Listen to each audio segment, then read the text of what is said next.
de Cristo, y lo que hemos ido repitiendo es solamente para refrescarnos.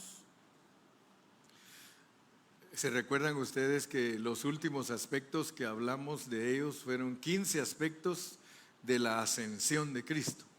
15 aspectos de la ascensión de Cristo. Yo sé que no se le quedan a uno así fácilmente, pero si uno los escribe, uno los busca y los vuelve a repasar. Y algo que me llama la atención a mí es de que los aspectos de Cristo se repiten en muchos de los tópicos, en muchos de los temas generales se repiten los aspectos de Cristo. Como por ejemplo en ascensión, Cristo es hijo del hombre, ese es uno de los 15. Luego tenemos que en su regreso también Él es hijo del hombre. Entonces estamos entendiendo los aspectos de Cristo para estar bien familiarizados con ellos, y de esa manera cuando leamos la Biblia podemos unir el rompecabezas, porque la Biblia es un rompecabezas. O sea que la Biblia tiene unas partes en un libro, otras partes en otro libro, y solamente al traer los versículos para hacer realidad el Salmo 119, 160, que dice: la suma de tu palabra es la verdad, solo al traer todos los versículos, entonces nosotros podemos entender la realidad del propósito de Dios. Y recuérdese que Dios usa mucho al apóstol San Pablo. El apóstol San Pablo es muy utilizado por Dios para nosotros los gentiles. Y siempre les digo este concepto no para que nos creamos mejor que otros grupos, sino para que veamos que Dios nos ha permitido a nosotros ver con más claridad la revelación divina, ¿verdad? Por ejemplo, una vez me dijo una hermana: hermano Carrillo, usted es Paulino, me dijo. Paulino, no, pero no Paulino Bernal, ¿verdad? Sino, o sea que me quiso dar a entender que yo me dirijo mucho por las enseñanzas de Pablo. Y de hecho sí, me dirijo por las enseñanzas de Pablo debido a que Pablo es el escritor más prolijo, o sea, el escritor de más libros en el Nuevo Testamento. A Pablo se le atribuyen directamente 13 epístolas, y dicen que Hebreos no es de él, pero al estudiar uno Hebreos cuidadosamente se da cuenta que el lenguaje que tiene es el mismo lenguaje de Pablo.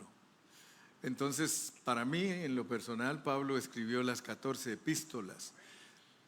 Y noten que Pablo es muy específico, porque él dice que el amor del Padre, que la gracia del Señor Jesucristo y la comunión del Espíritu esté con nosotros. Él, en cada epístola, él menciona al Padre, al Hijo y al Espíritu. Por lo tanto, es correcto decir que Pablo era trinitario. Y si él, que es el perito arquitecto que nos pusieron para enseñarle a la iglesia, enseñaba del Padre y del Hijo y del Espíritu, es porque él entendía que ese es el Dios absoluto. O sea que el error de enseñar que Cristo es Dios absoluto es algo que debemos alcanzar todos a ver, porque hay enseñanza que centra en Cristo totalmente a Dios, pero la clave para que usted no se confunda es que hay Dios absoluto y hay Dios relativo. Eso es muy importante que usted lo entienda, que Dios es absoluto, pero también es relativo. Cuando se habla de Dios como Dios absoluto, Él es el Padre, el Hijo y el Espíritu. Ese es Dios. Ese es Dios, hermano, y no se puede cambiar. Pero cuando se habla de Dios relativo, usted puede hablar de Dios relativo como el Espíritu Santo es Dios, pero Él no es completo si no tiene al Padre y no tiene al Hijo. Si usted habla del Hijo, Él no es Dios absoluto, a menos que usted entienda que Él es el Padre, Él es el Hijo y Él es el Espíritu. Entonces, como Dios absoluto es el Dios completo, y como Dios relativo es cuando usted habla de uno de sus aspectos o sus funciones, como le quiera llamar. Si usted quiere hablar de Él como Padre, Él es Dios relativo. Si usted quiere hablar de Dios como Hijo, Él es relativo. Si usted quiere hablar del Espíritu Santo, es Dios relativo. Pero cuando usted quiere hablar de Dios, usted tiene que saber que se habla del Padre, el Hijo y el Espíritu. De otra manera, vamos a hacer nuestras propias doctrinas y en vez de ayudar a la gente a entender la Biblia, la gente se va a confundir y la gente no va a entender. El Dios absoluto es el Padre, que es la fuente, el Hijo, que es el conducto, porque es Dios hecho carne, y el Espíritu, que es el ejecutor, porque el proceso de Dios es de Padre a Hijo a Espíritu para entrar en los creyentes. Si todos los cristianos enseñáramos eso, hermano, ninguna confusión habría en el pueblo de Dios. Y todos entenderíamos cuál es el propósito que tiene Dios de haber entrado en el hombre, de haber entrado en su iglesia, para poder ser una extensión de Él. Nosotros somos una extensión de Dios. Y por eso cuesta entender, pero no es imposible. Si usted ora y le pide a Dios que le revele, cuesta entender que Dios es fuente, el Hijo es conducto y el Espíritu es ejecutor, porque resulta que en el Espíritu está incluida la iglesia. Cuando usted habla del Espíritu Santo, usted debe de saber que está hablando de una unión orgánica de los cristianos con Cristo. O sea que no vayan a creer que es simple entender el Espíritu. Dicho en otras palabras, si queremos entenderlo en una forma técnica, nosotros somos como la dosis de Dios rebajada. ¿Me explico? Somos la dosis de Dios rebajada en Cristo, pero somos parte de Dios. El que se une al Señor, un espíritu es con Él. O sea que si usted quiere entender bien este asunto y estar tranquilo y dormir tranquilo, predicar tranquilo, alabar a Dios tranquilo, entienda ese proceso. O sea que nosotros somos una dosis rebajada de Dios porque nosotros somos parte de Dios. Dice que somos linaje de Él, dice que somos familia de Él, dice que Él es nuestro Padre porque Él es el Padre de los espíritus, dice que Él es somos hermanos de Cristo. Bueno, entendamos pues en una forma simple pero profunda lo que es Dios. Usted es parte de Dios. Por eso usted se llama hijo de Dios. Si usted no fuera parte de Dios, ¿para qué Dios le va a decir que usted es hijo de Él? Usted es parte de Dios y de tal palo. Así me dijo ayer un hermano, como dice usted, me dijo, de tal palo tal astilla. Bueno, eso sí lo digo, yo lo digo porque la Biblia no lo dice. De tal palo tal astilla. Entonces, quiero que usted vea que en ascensión Él es el Hijo del Hombre. En su regreso, Él es el Hijo del Hombre. Y cuando establezca su reino aquí en la tierra, Él es el Hijo del Hombre y va a ser el Rey. Así que para lo que tiene que ver con el reino, vamos a ver dos aspectos, que es Hijo del Hombre y Rey. Pero hoy estamos viendo 6 aspectos. Y hoy nos toca el tercer aspecto. Y usted debe de saber por qué la Biblia le llama al Señor así, ¿verdad? El primer aspecto dice que es Hijo del Hombre. El segundo aspecto dice que es la estrella de la mañana. Y esos son conceptos para que usted entienda cómo es que Él va a regresar. Él va a regresar como Hijo del Hombre, pero también va a regresar como estrella de la mañana. Y usted tiene que saber esos términos, porque en la Biblia están. Por ejemplo, a los magos, que ya sabemos que eran sabios en vez de magos, Melchor, Gaspar y Baltasar, así, el que todos nosotros conocemos, ese Dios a ellos se les apareció como en una estrella. O sea que la estrella los guió para que fueran a encontrar al rey. Entonces a nosotros como iglesia dice en Apocalipsis que al que venciere, y se trata de vencer toda la degradación de la iglesia católica, al que venciere la degradación de la Iglesia Católica. Yo creo que Luis ya por eso no vino, porque como él se identifica con la Iglesia Católica, y como yo le dije que iba a seguir hablando, dije, pero ahí me lo saludan. El que venza la degradación de la Iglesia Católica, dice la Biblia que el Señor le va a dar la estrella de la mañana. Es como ese dicho que dice, ya te amaneció pues. El que no alcanza a ver que la Iglesia Católica está degradada y que nunca sale de ahí, nunca le amanece, nunca. Porque la Biblia dice que al que venciere esa degradación, le va a llegar la estrella de la mañana. Y que nos llegue Cristo como la estrella de la mañana, clarito dice que es para reinar con Él en el milenio. Hoy vamos a meternos a otro aspecto, quizás solo ese miremos hoy, que Cristo es el novio de la iglesia. Cristo es el novio de la iglesia. Vamos a leerlo en Mateo 25:1.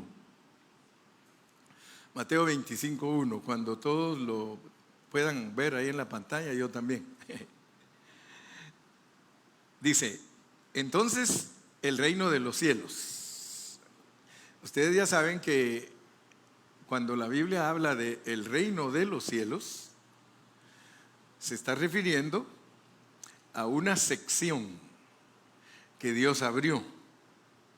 Una sección que Dios abrió en el Nuevo Testamento, que se llama reino de los cielos.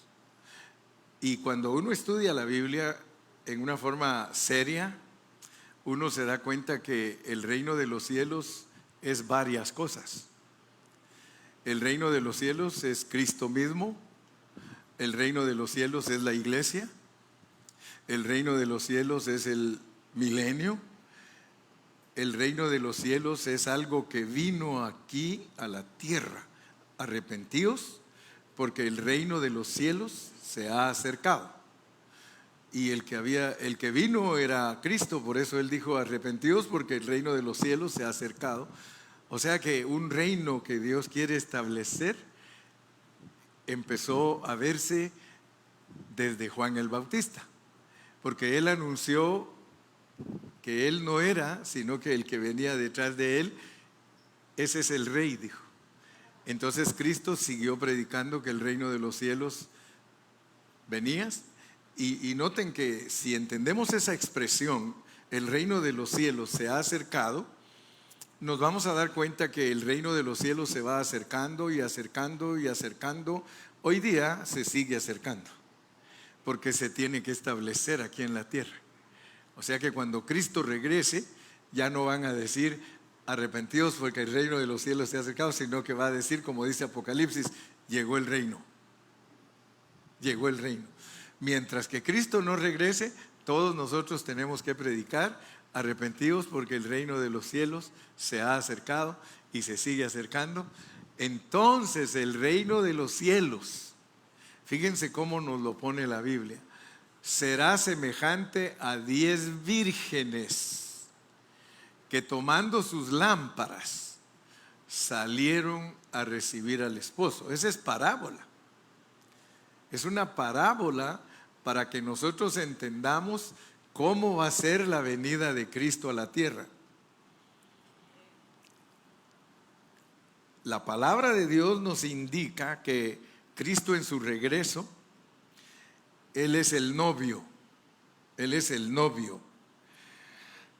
Y nosotros tenemos que entender que nos está hablando a nosotros. Nosotros somos las vírgenes. El reino de los cielos será semejante a 10 vírgenes. Las vírgenes somos nosotros. Las vírgenes somos los que salieron y Cristo es el novio viniendo. Entonces el reino de los cielos será semejante a 10 vírgenes que tomando sus lámparas salieron a recibir al esposo. Las vírgenes salieron. Pero si no nos explican de dónde salieron, hermano, ¿cómo vamos a saber cómo es la venida de Cristo? Usted tiene que saber interpretar parábolas. porque si no, no sabe de dónde salió. La Biblia dice que usted va a salir y que va a salir con su lámpara y que va a recibir a alguien que viene. ¿Cuántos dicen amén? Entonces, en la Biblia tenemos que saber que hay una pareja universal que es el novio y la novia. El novio y la novia. Nosotros sabemos que en la preexistencia, de acuerdo a la pureza de la palabra, Dios nos creó como la esposa de Jesús, la esposa de Cristo. Entonces, en la preexistencia hubo una creación de un hombre universal, con una cabeza que es el esposo y con un cuerpo que es la iglesia. Y quiero que usted se meta profundamente a la Biblia. Cuando usted lee Génesis de Adán y Eva, si usted ya está siendo bendecido por Dios y Dios le está abriendo sus ojos, esa es una parábola para que usted entienda, porque claro, le va a decir en otras partes que Adán es Cristo y que Eva es la iglesia. Entonces usted, cuando lea Génesis, no solo entienda la historia de la primer pareja, sino que entienda que es una figura de lo que es Cristo y de lo que es la iglesia. Entonces le va a relatar a usted la historia que sucedió en la vida del Espíritu. Muchos no estudian la Biblia de esta manera porque no han visto, no tienen la capacidad de alcanzar a ver que la Biblia está escrita de esa manera. Génesis sirve para entender lo que le pasó al hombre y a la mujer en la esfera espiritual. Por eso no dice cuánto tiempo duraron sin caer, sino que inmediatamente que nos muestran la creación, la hechura, ya voy a decir lo que no quiero decir, porque siempre me cuido de no decirlo y siempre lo digo. Filosofía, ¿verdad? Entonces, es importantísimo que nosotros alcancemos a ver que esa historia de Adán y Eva nos ayuda a entender. Nosotros no sabemos cuánto tiempo estuvimos sin caer después que Dios nos creó. Estoy hablando del otro lado de la cortina. Y aún al venir a este otro lado de la cortina, que es en la hechura, creación, hechura y formación, al estar de este lado de la cortina tampoco nos dicen cuánto tiempo estuvieron sin caer. No hay una declaración en la Biblia y vivieron 7 años sin caer. A pesar que hay libros, yo los he leído, hay libros, porque como soy un discípulo investigador, hay un libro que se llama Jubileos, y en ese libro ahí sí dice cuántos años estuvieron sin pecar. Entonces, ya ahí pues es una información adicional el que quiera estudiar en esa manera, ¿verdad? Ya, pero por lo menos la Biblia no registra cuántos años vivió Adán y Eva sin pecar, pero lo que sí dice es que pecaron y cayeron. Entonces significa que en la preexistencia nosotros estuvimos un tiempo sin caer. Pero de repente allá nos engañaron porque todo el engaño fue allá. Aquí solo nos ponen quién fue porque lo sacaron de allá, ¿sí o no? Los miro muy serios y tristes, ¿no? Pero la situación es esa. Entonces, hay una pareja universal. En la Biblia está esa pareja de un novio y una novia, y que en el futuro va a ser un esposo y una esposa. Pero yo me atrevo a decirlo. Si usted se atreve, pues ya somos 2. Que Él en la creación es nuestro esposo, porque si fuimos creados en Cristo Jesús, entonces nosotros en nuestro estado primigenio, nuestro estado original, nosotros somos la esposa de Cristo. Pero en el tiempo, si ustedes se dan cuenta, somos novios. Armando Manzanero, ¿eh? Somos novios, nos amamos. Ahorita somos novios. Ahorita la iglesia es la novia de Cristo, ¿amén o no amén? Pero se va a casar con Él. Y por eso, para entender todos esos asuntos, ya ven que nos ponen todo en cultura hebrea, porque en la cultura hebrea se entiende más lo que es el desposorio. Ya ven que en la cultura hebrea, cuando alguien se comprometía, aunque vivían en casa distinta, pero ya estaban casados, desposados, ya estaban desposados. Solo estaban esperando ciertos requisitos que se cumplían de acuerdo a la ley para llegar a la fecha de la boda, pero es que todo eso fue arreglado divinamente para entender nosotros cómo es que somos novios de Cristo. Si usted lee la cultura hebrea, la pareja se compromete y ella vive en su casa y él vive en su casa, pero ya están casados. En la casa de la novia hay una ventanita, y esa, cuando hicieron el compromiso, abren esa ventanita en la casa de la novia, y cada vez que pasa el novio frente a la casa, mira que la ventanita está abierta, diciendo everything is going well. Pero si un día el novio pasaba frente a la casa y la ventanita estaba cerrada, era serio el asunto. Se arruinó el asunto. Y el novio ya pasaba, empezaba a averiguar, y ya los padres del novio ya le habían comunicado y todo. Pues te comunico que ahorita la ventanita está abierta. Porque de allá, de aquel lado, aunque haya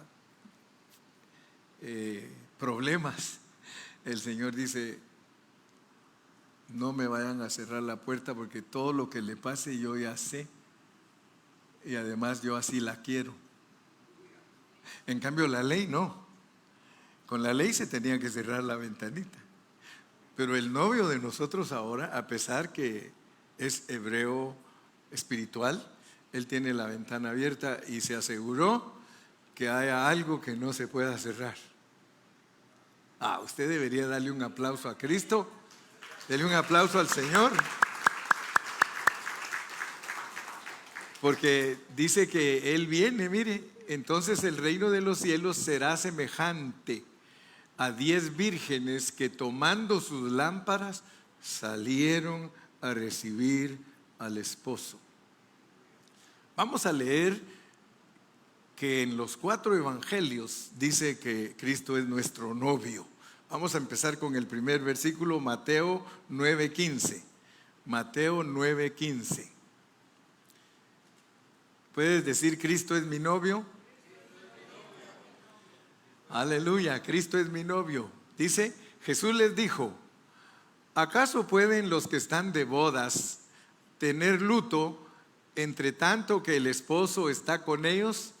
Pero vendrán días cuando el esposo les será quitado, y entonces ayunarán. Fíjese pues, mire cómo hablaba el Espíritu Santo. Dice: ¿acaso pueden los que están de bodas tener luto entre tanto que el esposo está con ellos? Ahí estaba Cristo con ellos. Y Él no solamente dice que era novio, sino que Él dice que era esposo. Ahí estaba con ellos. Y dice: no están de luto porque ustedes están de bodas.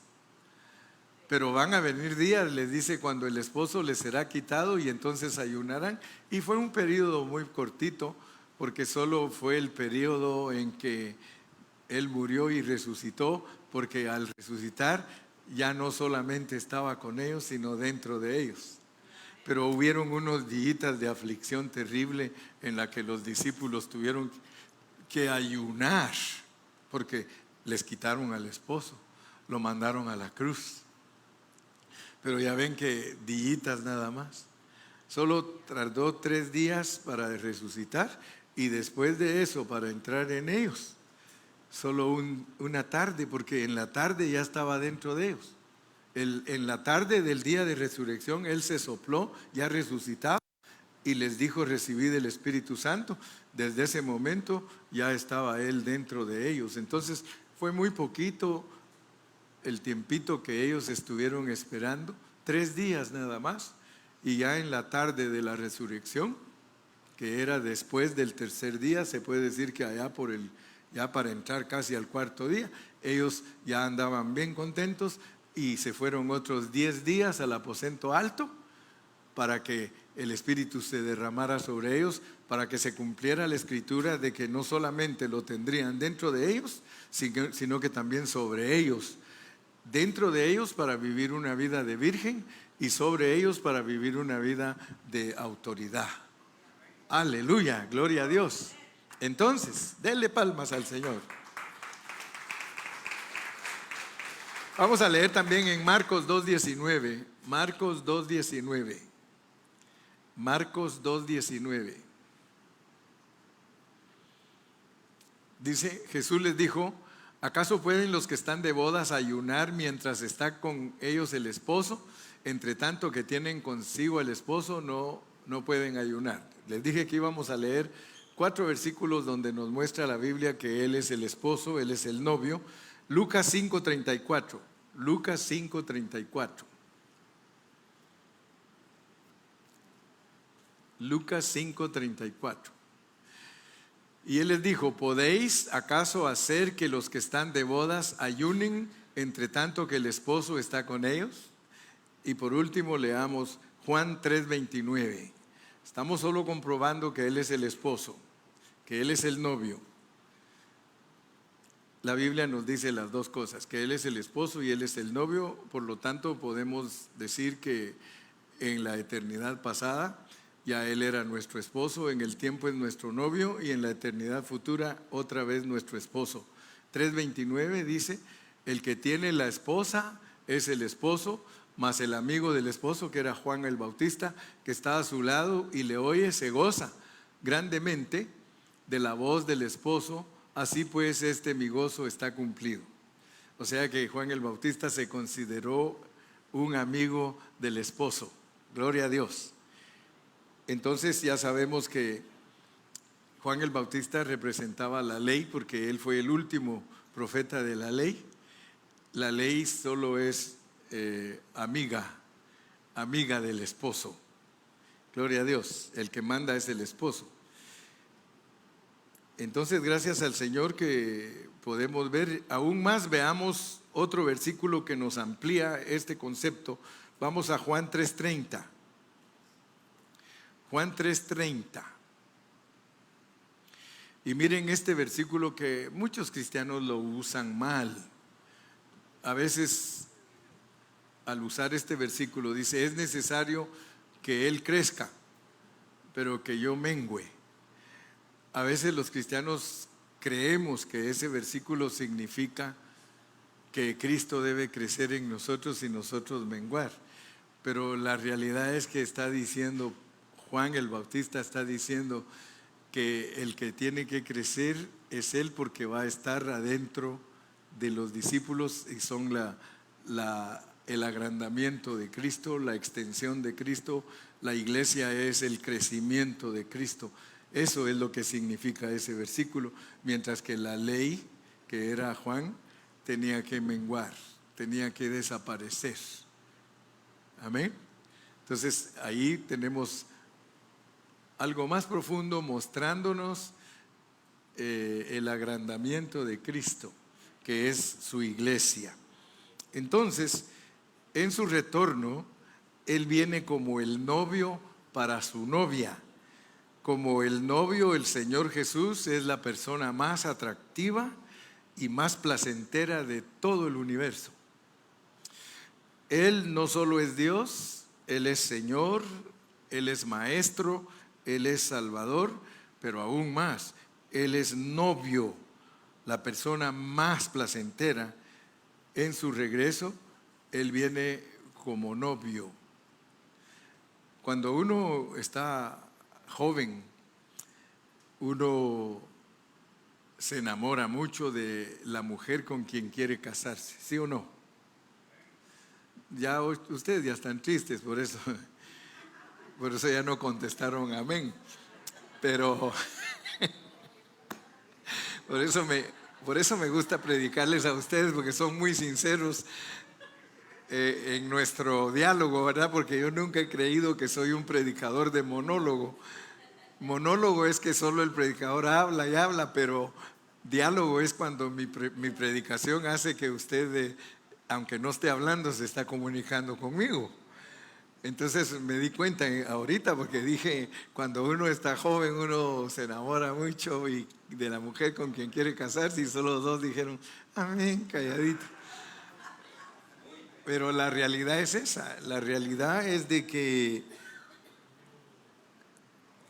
cuando se habla de noviazgo, cuando se habla de novio y novia, se está hablando de dos personas que conforme se tratan, se aprenden a amar mucho, ¿verdad? Porque para eso es el noviazgo. El noviazgo es para que las personas se conozcan. Yo no estoy de acuerdo con noviazgos muy largos. Yo estoy acostumbrado desde que fui enseñado en la iglesia de que si a los 6 meses alguien se quiere casar y cree que es la persona correcta que Dios le está dando, que se tire de boca. Sí, porque mire, a veces dice, es que tenemos 10 años de novios. Dios mío, Dios mío, Dios mío, ¿por qué me has desamparado? Cuando una pareja está segura de que ese es el hombre, de que esa es la mujer, ¿para qué esperar? Si ya están decididos, ya se conocieron, ya saben. Y si yo les contara, algunos quizá ya lo saben, pero la forma en que yo me casé. Yo me casé, me ayudaron, estaban muy interesados los que me rodeaban a que yo me casara. Y me recuerdo que intervinieron muchos para que yo me casara. ¿Verdad? La primera que intervino fue una tía de la hermana Carrillo. Ella fue la primerita que un día así sin anestesia llega y me dice, ¿usted se casaría con mi sobrina? Y yo le digo, ¿cuál? Porque tenía un montón. No, dice, con María Elena. Sí, le digo, sí, me casaría con él. Imagínese, no cualquiera hace eso, ¿ah? Pero a mí llegó ella y me dijo, ¿usted se casaría con mi sobrina? Sí. Déjeme entonces, dijo, yo arreglo el asunto.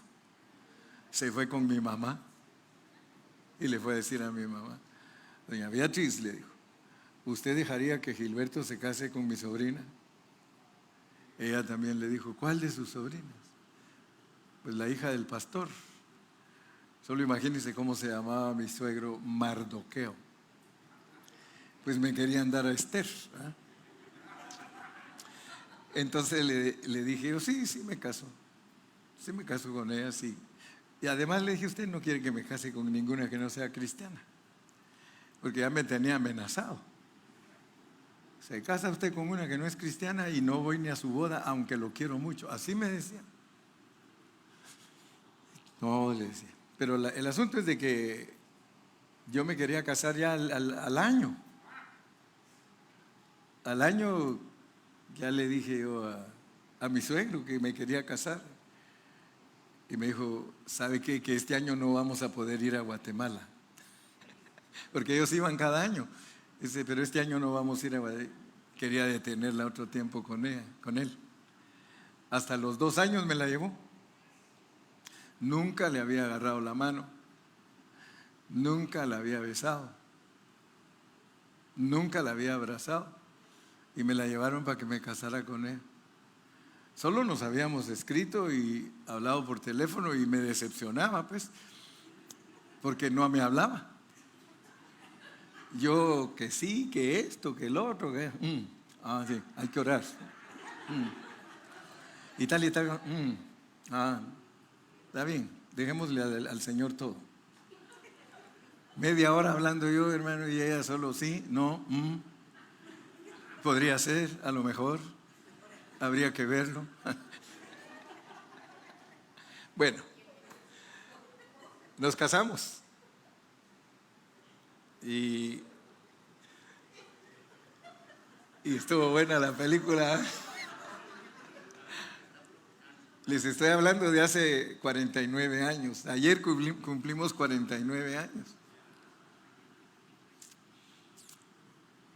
Así que hoy luna de miel.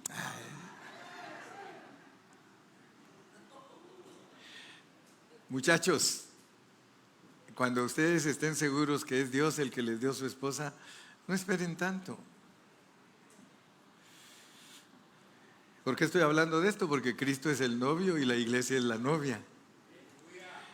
Ahora, nosotros ahorita estamos en un periodo de conocernos con Cristo. Pero el asunto es de que ¿quién va a querer casarse con una mujer mala? Y nosotros somos malos. Pero tanto nos ama Dios, hermano, que Dios se va a casar con nosotros aún como nosotros somos. Eso es un misterio y es algo muy precioso para el matrimonio, porque si el matrimonio logra entender eso, hermano, van a vivir más felices. Porque el problema que tienen muchos matrimonios es que no se perdonan. No se perdonan. Hace algo uno de los dos y no se perdonan, hermano. Aún, mire, lo que me cuesta entender a mí es que por qué siendo como somos y sabiendo lo que somos, no perdonamos. Si Cristo, hermano, viene por nosotros, viene a casarse y viene a casarse sabiendo lo que nosotros somos y lo que hemos pasado y todo lo que nos ha sucedido, y Él dice, yo te amo, yo te amo. Cuando uno lee el libro de Oseas, uno se da cuenta de que Dios ama a una prostituta. Y por eso no crea usted que la iglesia es lo que se cree ser, porque muchos hermanos se creen bien espirituales. Y con solo el hecho de que no ame a su hermano de corazón, vive en muerte. Si yo no te amo a ti de corazón, yo vivo en muerte. Y nosotros muchos estamos esperando que el Señor regrese para que se venga a casar con nosotros, y somos esos que vivimos en muerte. Pero gracias a Dios por la sangre de Cristo. Gracias a Dios por Cristo, porque Cristo viene a casarse con nosotros. Dice que el Señor viene a tomar las riendas. Él viene a tomar el gobierno del mundo. Él viene a tomar el reino y está relacionado a el matrimonio de Cristo. Mire, hermano, nunca se me olvida a mí de un pastor de cuando yo estaba joven, que él decía, solo ponte a pensar, dice, la iglesia es la novia de Cristo. Y tienes que entender, dice, que es una novia camuflachada. Fíjese, una novia camuflachada. Porque por un lado somos guerreros, pero por el otro lado estamos vestidos de blanco. ¿Se ha imaginado usted un soldado camuflachado y vestido de blanco? Fíjese cómo es la iglesia. La iglesia ya ahorita dice que nuestra lucha no es contra carne ni sangre, sino contra potestades. Por un lado somos el ejército de Dios, porque nos está entrenando, pero por el otro lado somos novios. ¿Qué le gusta más a usted? ¿Ser un guerrero del jefe de jefes o ser la novia de él? Imagínese usted si lo trata solo como soldado. ¡Firmes! Ya se asustó alguien, ya estaban durmiendo, ¿eh? ¡Firmes! ¡Uno! ¿Ha visto cómo le grita? ¿Quién es el que le grita, Francisco, a los soldados? Es el sargento. Ese que se pone enfrente de la cara y les echa unas gritadas, ¿verdad? Imagínate, ahí es soldado. Pero de repente viene el momento placentero. Y no me vayan a tomar a mal, porque yo no estoy hablando de ninguna tergiversación ni inmoralidad ni nada. Pero ¿cuántos se recuerdan de aquel que decía, pregúnteme? ¿Se acuerdan que ese cuando subía al ring subía vestido de novia? ¿Cuántos se acuerdan de él? su- subía vestido de novia y le preguntaban y decía, es que me voy a casar conmigo mismo. Pero noten ustedes pues, que nosotros tenemos esa bendición de estar vestidos de camuflajeados, es soldados, ¿verdad? Que nos perdemos entre las plantas y el zacate y todo. Por eso los uniformes son así, para que no se vea, se pierde en la selva, se pierde y a veces cuesta ver a los soldados que andan vestidos de esa manera. Pero imagínense, ya termina su rutina y se va para su campamento y se viste de novia. No le estoy hablando de cosas mal tergiversadas, porque estamos hablando de algo espiritual. Y está listo para su novio. Pero no se les vaya a la mente para otra cosa, porque es espiritual, es una comparación espiritual. Entonces nosotros tenemos que salir a recibir al novio. Regresemos a Mateo 25 para que así obtengamos el concepto clarito, porque dice que vamos a recibir al novio, hermanos. Pero note cómo es que usted lo va a recibir. Entonces el reino de los cielos, vamos a leer despacito, uno por uno los versículos para que usted entienda cómo le revela a Dios, cómo es su venida, para que usted lo reciba como novia. Entonces el reino de los cielos será semejante a 10 vírgenes que tomando su lámpara salieron a recibir al esposo. Versículo 2. 5 de ellas eran prudentes y 5 eran insensatas. Esperen, vamos a ir despacio. 5 de ellas eran prudentes y 5 insensatas. Usted debe saber que el 5 en la Biblia, el número 5, es 4 más 1, o sea, la criatura que tiene a Dios. Entre los cristianos hay prudentes y hay insensatos. Entre los creyentes hay prudentes y hay insensatos, pero ambos son salvos. Ambos son 5, 5 y 5. La criatura es el 4, el 1 es Dios. Criatura con Dios, prudentes sería en la derecha, insensatos en la izquierda. Ahí está representándose a todos los creyentes van a salir a recibirlo. Todos los creyentes van a salir a recibirlo. Ahí viene el esposo, salid a recibirlo. Pero sigamos leyendo. Las insensatas, tomando sus lámparas, no tomaron consigo aceite.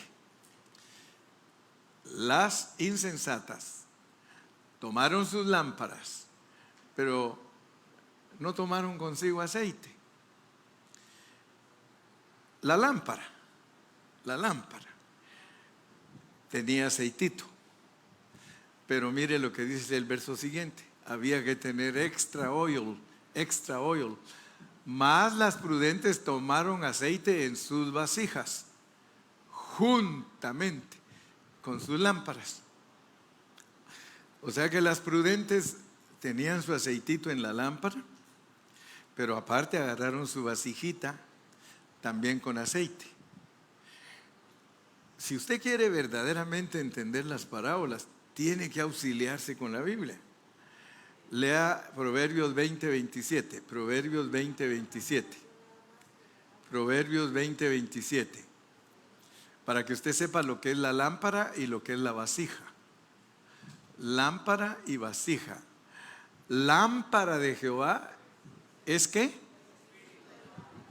Entonces quiere decir que usted, en su espíritu, usted tiene aceite. Eso lo tiene usted y lo tiene la virgen que es insensata. Los dos tienen lámpara. La diferencia del prudente es que tomó aceite extra en su vasija, que al leer el capítulo número 6 de Romanos, es el alma. El capítulo 8, los vasos, las vasijas de barro que contienen un tesoro. Entonces notemos, vamos a leer. Lámpara de Jehová es el espíritu del hombre, la cual escudriña lo más profundo del corazón. Entonces, el siguiente, 28. 20:28.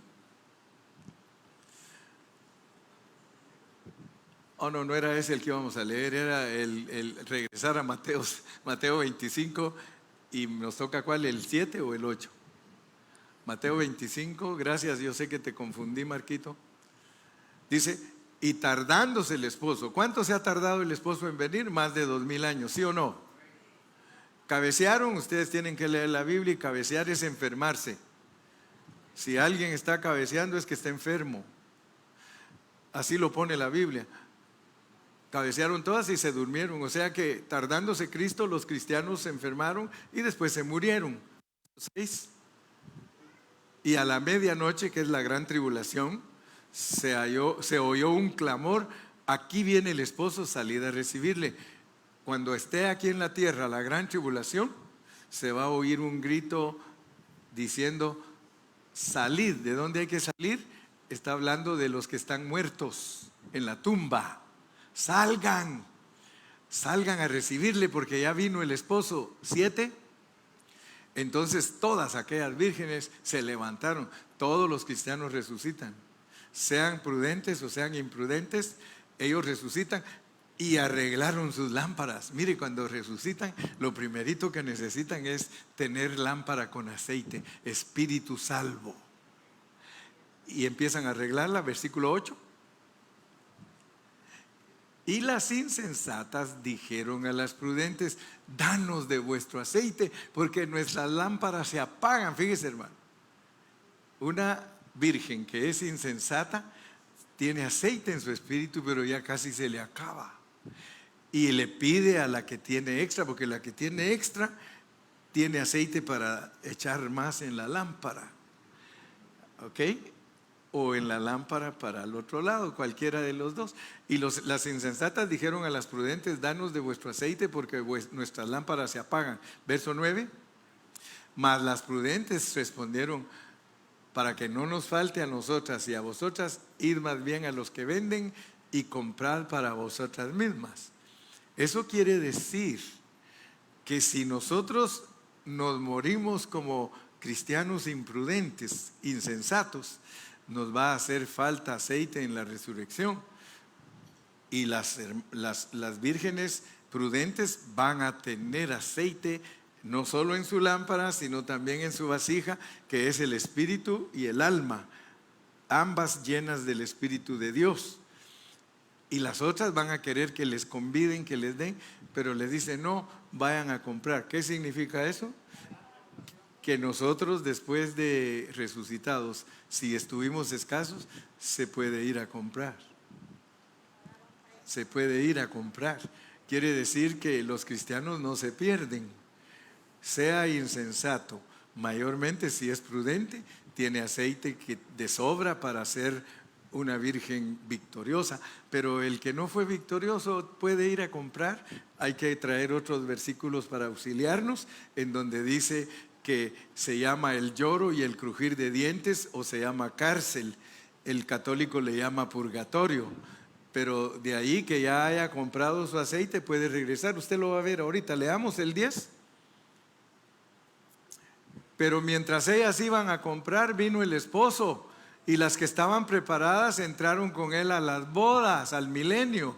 Y se cerró la puerta del Hades, porque la puerta del Hades es la que se abre y se cierra para que salgan los muertos. Versículo 11. Después vinieron también las otras vírgenes diciendo: Señor, Señor, ábrenos. 12. Mas él respondiendo dijo: de cierto os digo que yo no sé quiénes son ustedes. Mire qué tremendo, no os conozco.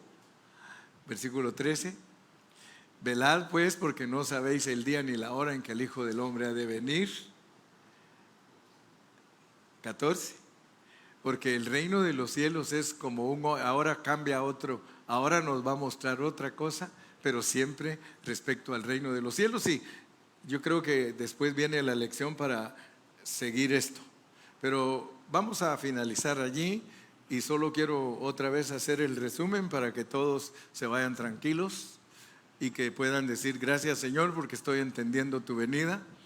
Ya les expliqué que Él viene como Hijo del Hombre, ¿sí? Que Él viene como la estrella de la mañana.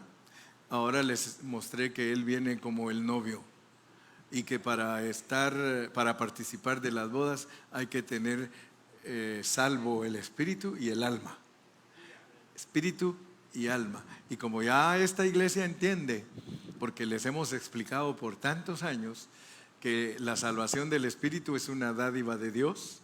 Nosotros somos salvos por creer, eso es tener aceite en nuestra lámpara, pero salvar el alma es tener aceite en la vasija. El que ama su alma la perderá, pero el que la pierde por causa de mí, la hallará. Amén. Que Dios les bendiga a todos en esta preciosa tarde. Y si el Señor nos permite, yo mañana sigo en el Facebook.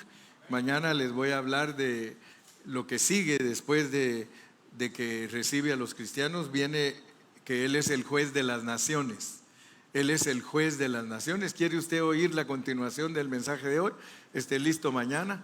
Ahí más o menos como desde las 9 de la mañana ya le pongo el mensaje y usted lo puede disfrutar. Amén.